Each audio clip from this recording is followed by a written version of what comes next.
Agora temos uma sequência de resultados que são propriedades de espaços isomorfos, né, e de isomorfismos.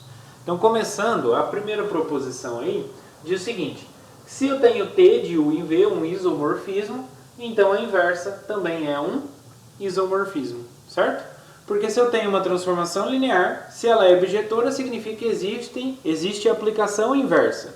E a aplicação inversa, como o T quebra na soma, tira o escalar pode pular para fora, a inversa também vai satisfazer isso, certo? Por quê? Porque quem é T a menos 1 de um certo V1 mais V2, né? Bom, o V1 mais V2, como são elementos que estão no contradomínio, né? E a função T é bijetora, então em particular ela é sobrejetora, então todo mundo está na imagem. Se todo mundo está na imagem, significa que o V1 vem de alguém, ele é um T de U1. Então isso aqui é T a menos 1, de T de U1, e o V2 também é T de U2. Certo? Então isso aqui é T a menos 1. A gente sabe que T é linear, então a soma aqui eu posso juntar. Então é T de U1 mais U2. Só que a T menos 1 composta com a T é a identidade, então isso é o U1 mais o 2. Mas quem é o 1 e o 2? É o T a menos 1 de V1, é o U1, e o U2 é T a menos 1 de U2, de V2, quer dizer. Porque como eu tenho uma bijeção, quer dizer que o V1 está relacionado com o U1. Então, se eu aplico T em U1, eu obtenho V1. E se eu aplico T a menos 1 em V1, eu obtenho o U1. Então, uma leva o 1 no V1 e a outra traz o V1 no U1. Tá bom? Então, por isso que isso aqui acontece. Então, quebra. E a mesma coisa vocês podem verificar para um número escalar. Se eu pego um escalar vezes um vetor, como esse vetor ele vai estar na imagem, né? Porque a aplicação é bijetora, né, em particular sobrejetora, então ele vai ser lambda T de U. Né? Aí o lambda pula para dentro, aí vai ficar T a menos 1 de T de lambda U, isso vai dar lambda U, e U é T a menos 1 de V. Tá? Então consegue fazer com o mesmo raciocínio aqui, provar também o caso para o escalar. Tá? Então, se eu tenho uma transformação linear que é um isomorfismo, ou seja, que é bijetora, então como ela é bijetora, ela tem inversa. Se ela tem inversa, essa inversa também é uma transformação linear. Exatamente por ser bijetora. Tá? Muito bem. E agora esse teorema? Então, dois espaços. Se eu tenho dois espaços que são de dimensão finita, que são isomorfos, C e somente C, a dimensão é igual.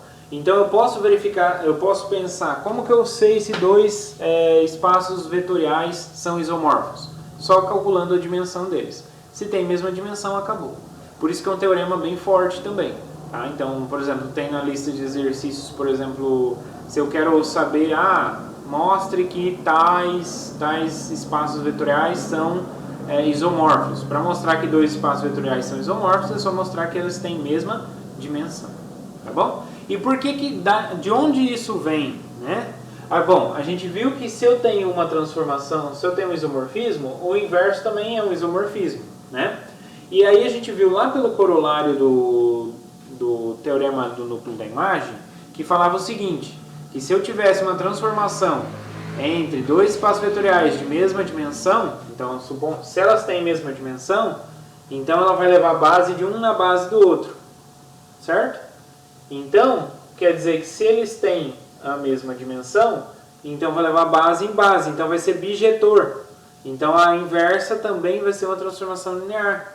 Ou seja, eu tenho exatamente um isomorfismo entre eles, se eles têm a mesma dimensão. Se eles têm a mesma dimensão, qualquer transformação linear injetora vai ser um isomorfismo. Tá? Essa que é a ideia. Então basta pegar uma transformação que é injetora. E aí a gente pode pegar qualquer um. Tá bom? É só pegar uma base, né? Pega uma base de U, como eles têm a mesma dimensão, pega uma base de U, pega uma base de V. E aí a gente encontra, faz que nem a gente estava fazendo naqueles exemplos. leva o primeiro elemento desse no primeiro elemento desse, o segundo no segundo e assim por diante. Tá? Como a dimensão é a mesma, então vai fechar. E vai existir uma única transformação que vai levar esses elementos dessa base nesses elementos dessa base de V. Tá bom? Então isso a gente consegue demonstrar também. E se eles são isomorfos, por que a dimensão é a mesma? Porque se eles são isomorfos, então a transformação é bijetora. Se ela é bijetora, então não tem como a dimensão de um ser maior, a dimensão do contradomínio ser maior. Tá? Por quê? Porque a inversa vai ser também um isomorfismo. Tá? Então essa que é a ideia, mais ou menos aí, né, da demonstração, do porquê vale. Né? Mas o importante é que é o que vale. Né? Se eu tenho um isomorfismo, o inverso também é um isomorfismo, é isso que diz essa primeira proposição.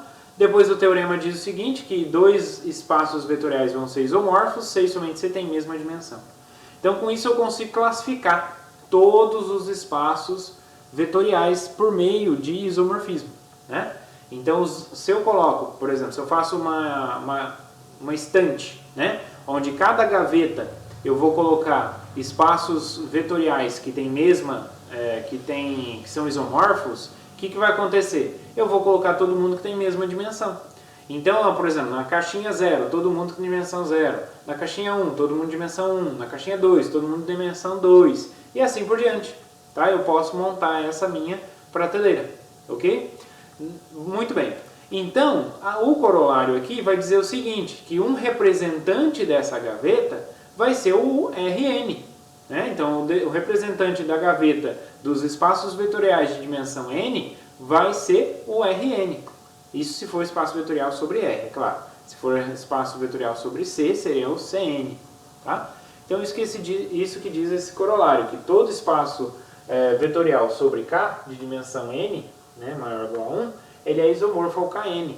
Então, ou seja, o Kn pode ser tomado ali como representante. Tá? Então, por isso que é importante aí saber como trabalhar no Rn, porque tecnicamente todo espaço vetorial de dimensão finita vai ser equivalente a um Rn para algum n.